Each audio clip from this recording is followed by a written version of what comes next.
What's poppin', everybody? This is the cartoon kid Ray Rollins, and today I thought I should start a new series of videos on a series that me and my brother pretty much fell in love with a few years ago called F is for Family. I reviewed the first 2 episodes here on the channel, and I just thought, why the hell should I stop there, man? I should review the entirety of season 1. So today, I'm continuing that trend. So today, I'm keeping it up by reviewing episode 3 of season 1 called The Trough.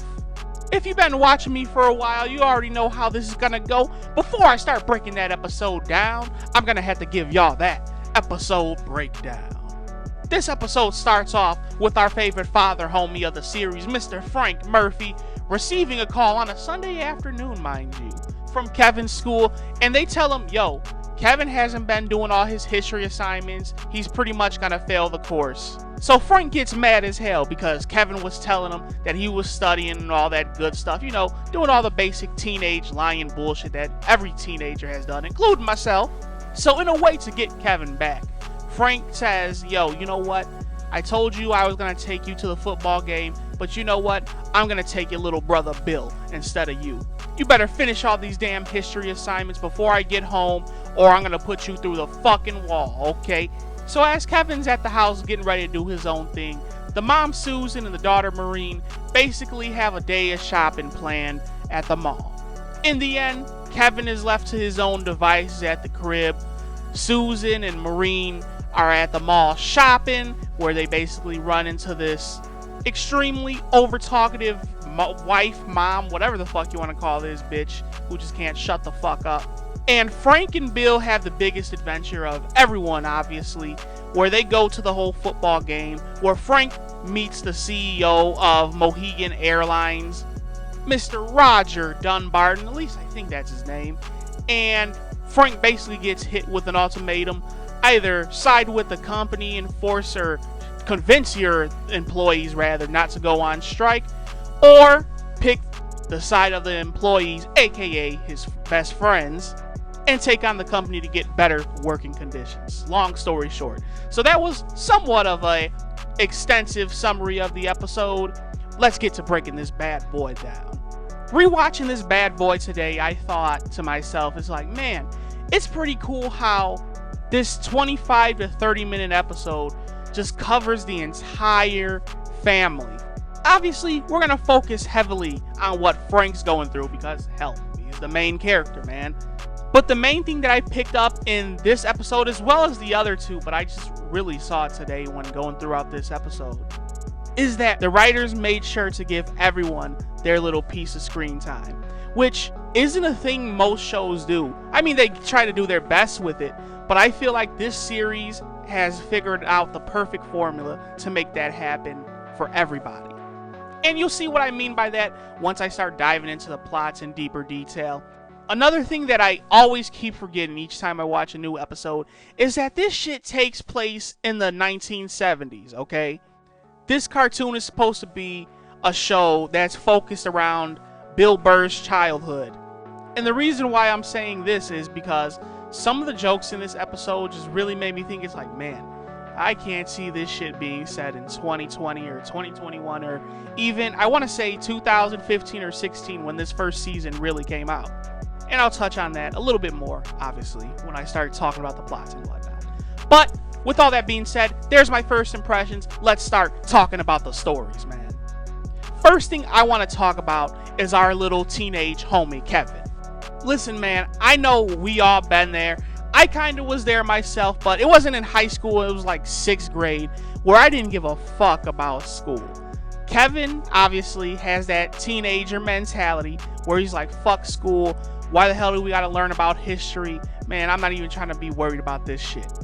So after Frank chews his ass out and his mommy and sister leave, he basically decides that, man, I need to get fucking blazed. He gets one of his parents' records, goes and meets up with his friends, and they basically smoke the entire day away. And as he's smoking with his buddies, they're talking about school, obviously. And why the hell is there a history class? They should replace that with a class that's centered around the future because we shouldn't be learning about shit that's already happened. all the basic high talk, right? As this all is going on, Kevin goes deep into a flashback and reminisces on times where him and his dad were, I guess you could say, fond of each other, right? We see them having a good day and whatnot. And Frank basically tells him, he's like, yo, man, enjoy times like this, because there may come a time when you're a little bit older and we basically won't be seeing eye to eye or whatnot, you know?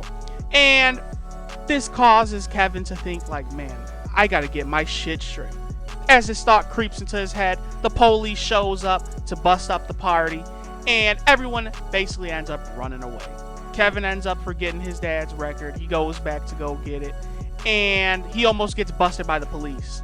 To make a long story short, he ends up running again, hitching a ride with their German neighbor, Mr. Hitler, and barely beats his parents home to basically put on the good kid act, you know?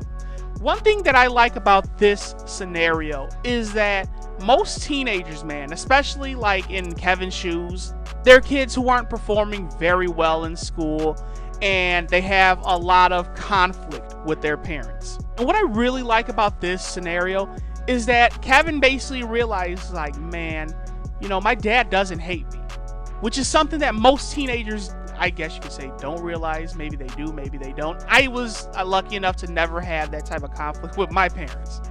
But there are teenagers out there who truly do think their parents hate them, and they don't have the, I guess you can say, recollection of fonder times like Kevin did. Is there parents out there who hate their kids? I guess you could say so. I'm pretty sure there is. Don't like to think about it, but I'm definitely sure there is. But in most cases, and especially this one, Frank doesn't hate Kevin. He just wants him to be on his square, get what he needs to get done, so he can live a good and prosperous future. Kevin being the, as you can say, I wouldn't say piece of bullshit teenager, because it's just normal shit that he's going through. He has his mind on different things. But I just like the fact that he basically came to his senses and he was like, man, I need to get my shit together. I want to make my dad proud of me, I guess you can say. He makes it home with enough time to put on the good guy act. What I really like about that ending scene of the entire episode was that he shits on his family's music at the beginning, right? And he has this whole recollection that puts him in the right frame of mind of wanting to do better and wanting to treat his dad better, because, you know, you always talk shit to him and whatnot. And his dad basically asks him, he's like, man, what made you want to listen to this music? And Kevin hits him with, I just want to hear something sucky. And Frank's like, man, it's better than that Elvin King bullshit. Listen, I don't know what was so great about that. It was just a nice, funny little jab. But I like that part of the episode. That really put a smile on my face. And listen, shout out to the writers for giving Kevin a small but fairly decent scenario to work with in this episode. He had a good deal of spotlight in episode 2, but this was a shorter, good scenario for him. Let's briefly talk about Susan and Maureen's little adventure at the mall. Now, we all know that Susan is basically a stay-at-home mommy who sells plasticware. We find out in this episode that she doesn't sell plasticware for money. She sells plasticware to get more plasticware. Sounds like a very interesting job, don't you think?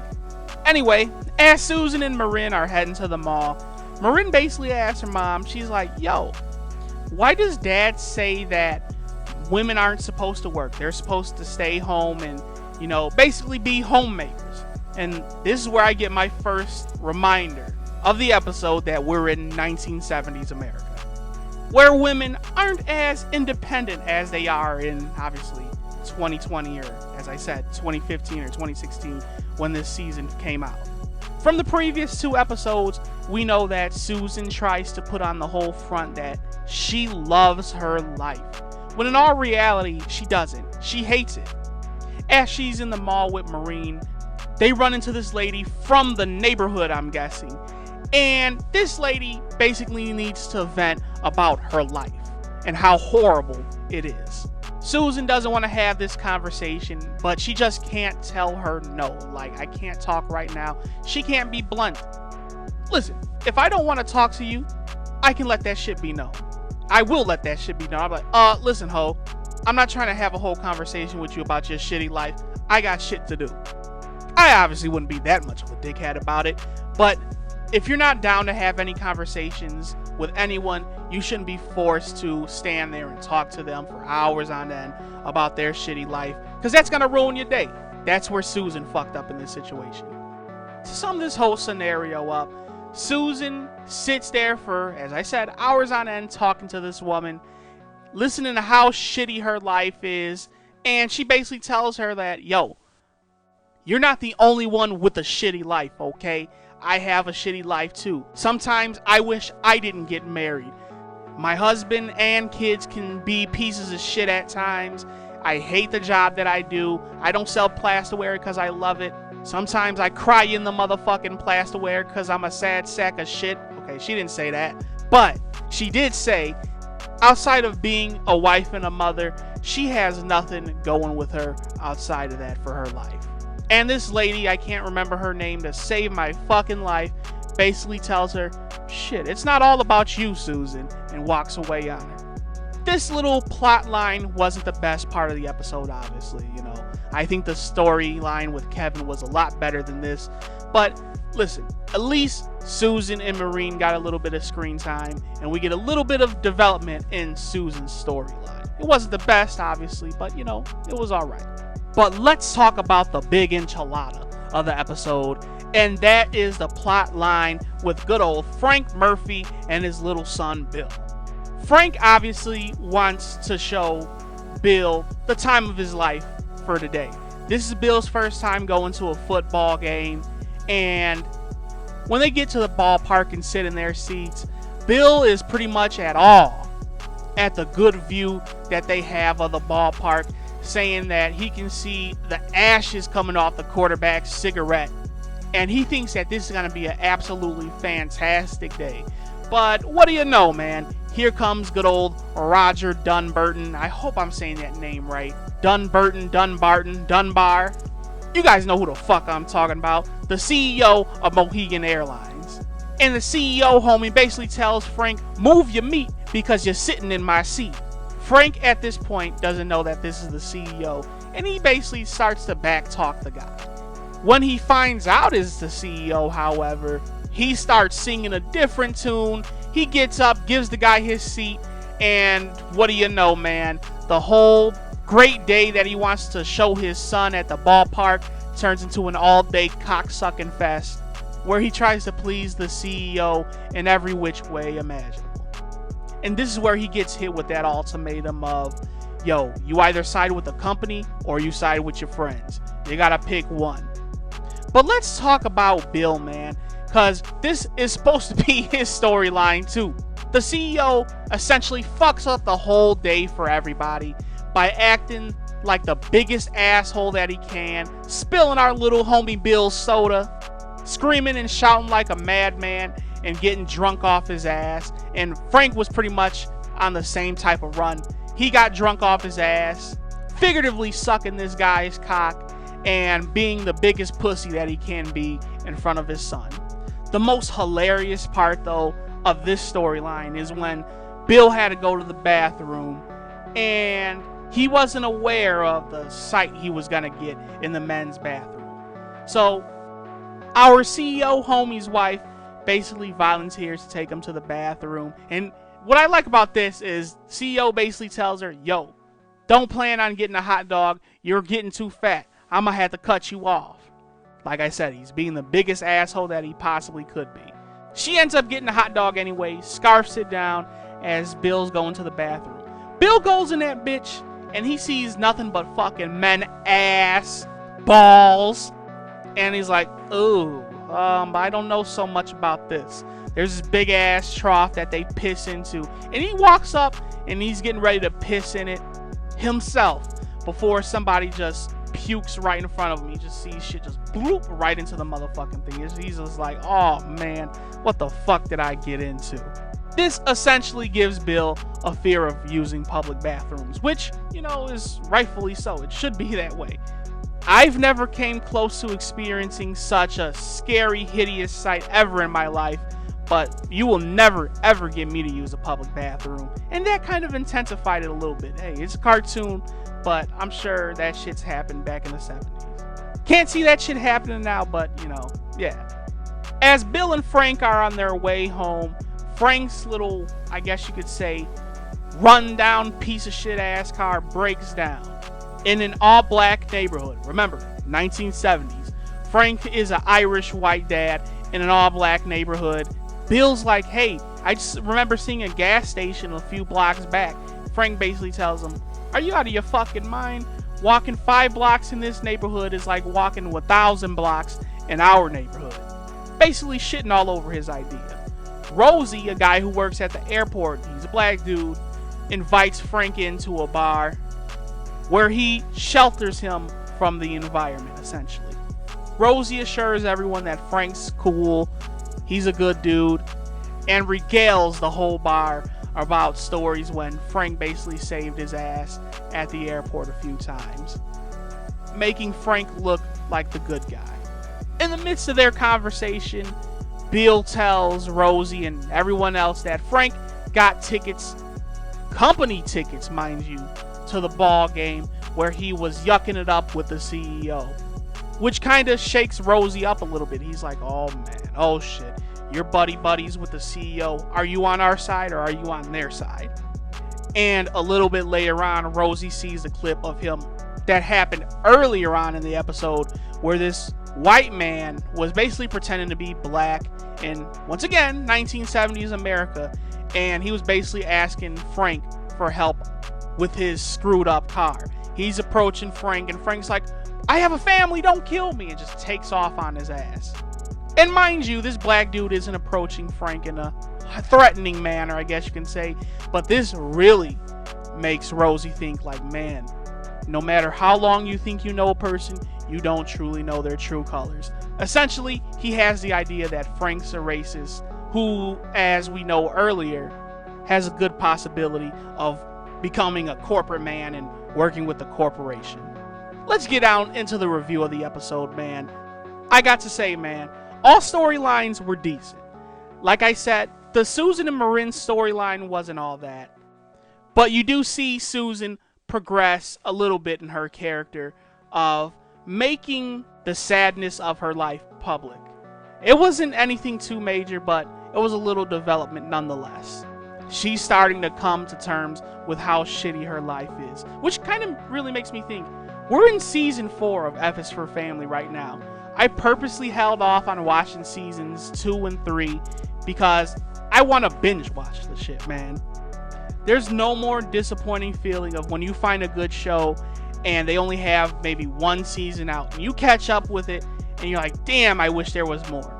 Listen, me and my brother were waiting 2 years before they dropped season 2. I want to say it was 2. Maybe it was more like 1.5. We essentially had to put in some Rick and Morty waiting time between seasons 1 and 3 before we got some more F is for Family.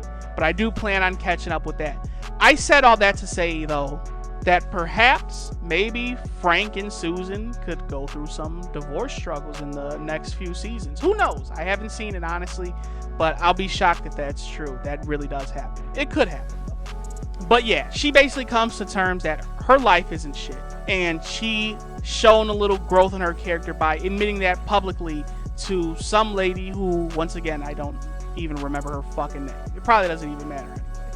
In the case of Kevin, though, we see a lot of growth with him as he, even with his bullshit teenager mindset, realizes that his dad doesn't hate him. Maybe he should kind of lessen on the anger that he throws towards his father, because his father does love him. He wants the best for him. And that's the reason why he's on his ass all the time. So we definitely see a lot of growth and development for our good little teenage homie Kevin, just by him having that recollection of his dad does really care about him and his dad really does love him. He just needs to stay on his square. Bill, man, I couldn't do anything but feel sorry for our little homie in this episode, because this was supposed to be a day that he remembers through when he's an adult. Will he remember it? Oh yeah, he'll definitely remember it. He'll remember the fact that his dad met the CEO of his company and was metaphorically slurping the schlonga. And speaking of schlonga, he'll definitely remember when he walked into that bathroom and he saw what a horrid sight that Trough was. and the long-lasting fear of public bathrooms that went along with it. Poor Bill, man, I feel kind of bad for him. Like, honestly, I really do. What a sucky episode it was for him. But our main man, Mr. Frank, he gets hit with this ultimatum, man. Is he gonna side with the company or side with his friends? With Frank being the protagonist, you would really hope that he sides with his friends. Obviously, I've seen this season, so I know what happens. But it's not about the ending, as they always say. It's about the journey getting there. And Frank basically is hit with this decision. He has to make a choice. And it's not a favorable one. He can't do both. He wants to please the company, but he doesn't want to turn on his friends. And it's not an easy choice, because if he does side with his friends, he can obviously lose his job, which will put the whole family in a financial hole, essentially. So Frank is hit with a hard choice in this episode. Well, not in this episode, but he's basically presented with the choice that he's eventually going to have to make in this season. And it's not going to be an easy one. Like I said, man, earlier on in this video, overall, everyone gets a little bit of screen time, and everyone grows as a character in this episode. Not all storylines were great, but I feel like this episode in itself was a big turning point for the season. Everyone's character, even if it wasn't in the biggest way, improved in a minuscule amount. I just really love the way that the writers made this all happen. Everyone gets a decent amount of screen time and has the ability for their character to improve a little bit. And although you can find ways to criticize this episode in a negative way, you can really do that about any episode. You can talk about the art and animation not being as good as it probably can be, or the voice acting and the dialogue being somewhat corny. I just really enjoyed the storyline, man. Even rewatching this season now, I can easily tell you that I love the story. I love the characters, and I'm really excited to finish talking about this season, so maybe that I can go on to seasons 2, 3, and hopefully 4. And if not review them, just watch and enjoy them. I've been holding out on this series for a good reason, man. So I can just binge watch episode after episode, because like I said, I love this shit. I love the story and I love the characters. So all in all, I'm going to have to hit this episode with a 7.5 out of 10. Maybe I'm swinging a little bit too high on that one. You guys tell me what you think in the comments box below. I want to know you guys' rating and what you guys thought of this episode if you've seen it. But this is the Cartoon Kid Ray Rollins. That has been my review for F is for Family Season 1 Episode 3, The Trough. As I said earlier, man, tell me what you think down in the comments box below. Tell me what you think of this episode. Tell me if you loved it. Tell me if you hate it. Tell me what you would rate it. And until next time, man, feel free to check out the videos that I have on this channel, or the videos that are coming up on the screen. And I'll see y'all when I see y'all. Peace out, everybody.